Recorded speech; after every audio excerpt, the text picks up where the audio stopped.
এরপরে প্রশ্ন হলো, কোরআন কারীম আল্লাহ তাআলা জানিয়েছেন কোরআনে কোনো সন্দেহ নেই, ভুল নেই, তবে সেজন্য আল্লাহ তাআলা গ্যারান্টি দিয়েছেন। তবে হাদিসের গ্যারান্টি কিভাবে বুঝবো? এটা কি হাদিসে দেওয়া আছে?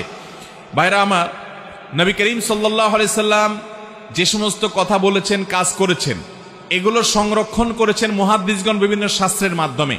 ওই যে হাদিস অস্বীকারী যে ভাইরা আছেন, প্রশ্নের সংখ্যা দেখে বোঝা যায় বিভিন্ন এলাকাতে এই জাতীয় ফিতনা প্রচুর পরিমাণে বেড়ে গেছে এবং শুধু কোরআন অনুসরণ করবে, হাদিস মানবে না, এই স্লোগান শয়তানি স্লোগান, এটা কোনো মুসলমানের স্লোগান না। কারণ কোরআনে আল্লাহ তাআলা একটি জায়গা দেখাতে পারবেন না যে আল্লাহ বলেছেন তোমরা আল্লাহর কথা মানো শুধু, আর কারণ না। অথচ কোরআনে আপনি বিভিন্ন জায়গায় বাজায় দেখবেন আল্লাহ বলেছেন আতিউল্লাহ, এরপরে কি ওয়া আতিউর রাসূল।